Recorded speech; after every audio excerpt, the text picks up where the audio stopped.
Dita. Saya mahasiswa dari Unika Santo Paulus Bintang, Prodi Perawatan tingkat 1 Pak. Jadi tujuan saya ke sini minta waktu Bapak sebentar wawancara tentang kepemimpinan nasional di era milenial pada saat ini. Jadi Pak, sebelum melangkah jauh ke sana, baiknya saya memperkenalkan diri saya dulu. Jadi nama saya Melina Masnur, saya bersama teman saya Angelina Ayuti. Jadi sebelum itu juga Pak, saya minta Bapak memperkenalkan diri. Nama saya Christopher Santo, saya Kepala Sekolah SMK Informatika 1 Petrus Bintang. Terima kasih Pak. Ya. Kalau gitu kita langsung ke pertanyaan dulu Pak. Pertanyaan yang pertama itu Pak, kira-kira menurut Bapak kepemimpinan seperti apa yang cocok di era milenial pada saat ini Pak? Ya, terima kasih. Jadi kepemimpinan itu yang seperti kepemimpinan adaptif. Dari di sana itu mampu memanfaatkan kemajuan teknologi dalam proses bekerja sehingga efisien dan kreatif. Itu yang pertama. Yang kedua, sebagai pemimpin juga itu dia itu harus lebih dekat secara fisik. Dan kalau boleh juga di media sosial juga lebih dekat dengan bawahannya. Itu yang kedua. Yang ketiga, pemimpin itu tidak boleh arogan. Pemimpin itu sebagai mentor atau sebagai teman untuk bawahan, sehingga proses kerja yang ada di suatu lembaga itu berjalan dengan lancar, karena pemimpin itu tidak boleh arogan. Pemimpin harus seperti teman atau seperti mentor bagi bawahan. Mungkin itu yang berkaitan dengan kepemimpinan.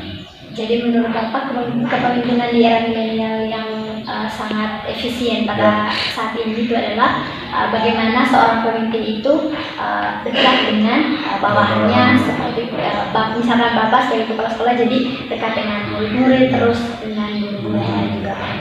Ya, terima kasih. Jadi pertanyaan yang kedua nih Pak, kira-kira apakah teknologi sangat mempengaruhi kepemimpinan di era milenial pada saat ini Pak? Ya, memang sangat berpengaruh karena zaman sekarang bukan teknologi itu yang paling depan. Jadi semua kegiatan kerja kita yang berhubungan dengan kepemimpinan itu teknologi itu modal dasar. Sehingga teknologi itu memang sangat diperlukan di era milenial sekarang. Saya ambil contoh misalnya tentang kepemimpinan. Saya kan tidak mesti harus berpapasan dengan orang, tapi dengan adanya teknologi saya bisa melakukan atau memberikan informasi atau pemikiran saya itu bisa lewat media sosial, sehingga teknologi itu memang sangat diperlukan saat ini. Jadi teknologi itu juga membawa pengaruh positif besar Pak untuk kepemimpinan di era milenial pada saat ini. Jadi dia bisa mempermudahkan segala sesuatu pekerjaan. Terima kasih Pak. Jadi pertanyaan yang ketiga ini Pak, kira-kira Bapak kan tadi kepala sekolah di SMK Santo Petrus. Jadi bagaimana pengalaman Bapak selama Bapak menjadi pemimpin di Santo Petrus ini Pak? Kalau kebetulan saya ini kan baru menjabat.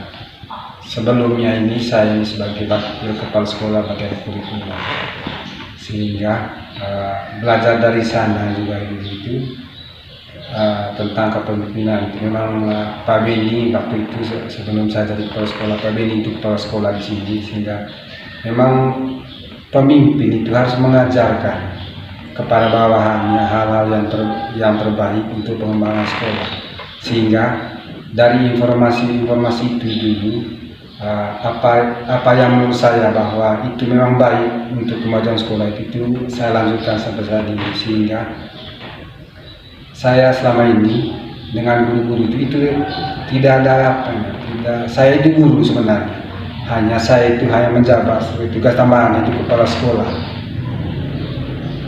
Tidak mesti ini karena saya kepala sekolah jadi saya itu lebih tinggi. Saya ini guru hanya ditugaskan oleh yayasan untuk menjabat sebagai kepala sekolah. Terima kasih. Jadi pertanyaan berikutnya lagi Pak, kira-kira menurut Bapak apa peran anak-anak muda seperti kami pada saat ini untuk mencapai kepemimpinan nasional di era milenial pada saat ini, Pak? Yang pertama itu pemuda itu sebagai agen perubahan, ya, sebagai agen perubahan. Jadi mereka itu harus menunjukkan tentang perubahan-perubahan yang ada di baik secara nasional maupun di daerah, sehingga semua itu akan indah pada masa yang akan datang. Sebagai yang pertama itu sebagai agen perubahan. Terus yang kedua itu sebagai agen pembangunan. Jadi pemuda itu harus mendukung semua pembangunan yang ada di baik itu secara nasional maupun secara daerah. Lalu pemuda juga itu harus bisa menganalisis mulai sekarang kira-kira apa yang terbaik untuk bangsa negara yang akan datang. Jadi dua hal itu yang menjadi peran pemuda sebagai agen perubahan dan sebagai agen apa satu tadi, agen pembangunan gitu. Jadi anak muda zaman sekarang itu sangat berperan penting juga dalam kepemimpinan di era milenial pada saat ini. Jadi mereka juga harus berpikir keras tentang bagaimana baiknya untuk bangsa dan negara untuk depannya. Terima kasih Pak. Jadi pertanyaan yang terakhir Pak, kira-kira apa upaya agar misalkan seperti Bapak pemimpin di Santo Petrus, jadi apa upaya Bapak agar kepemimpinannya Bapak itu sesuai dengan harapan yang akan dicapai oleh para guru, terus murid, dan juga harapan dari orang tua para murid? Bagaimana upaya Bapak agar kepemimpinan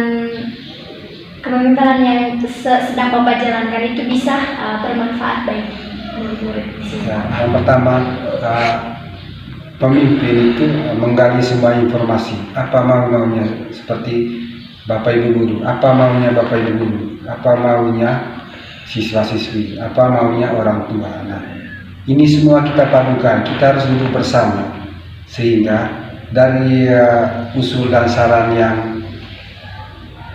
itu nanti kita akan membuat sebuah keputusan yang terbaik itu kesana bagaimana, sehingga yang namanya pemimpin itu tadi harus mencari semua informasi atau mau-maunya. Misalnya kalau di sekolah itu kan ada guru, ada siswa, terus ada juga orang tua. Sehingga kami di sini itu kalau misalnya ada pertemuan tentang kebijakan sekolah ke depan itu harus gali semua informasi dari Bapak Ibu guru. Dari semua itu nanti baru ada kesepakatan bahwa ini maunya sekolah itu berdasarkan dari masukan-masukan dari Bapak Ibu guru maupun dari siswa-siswa, sehingga sekolah ini nanti untuk ke depan itu lebih baik dari hari ini.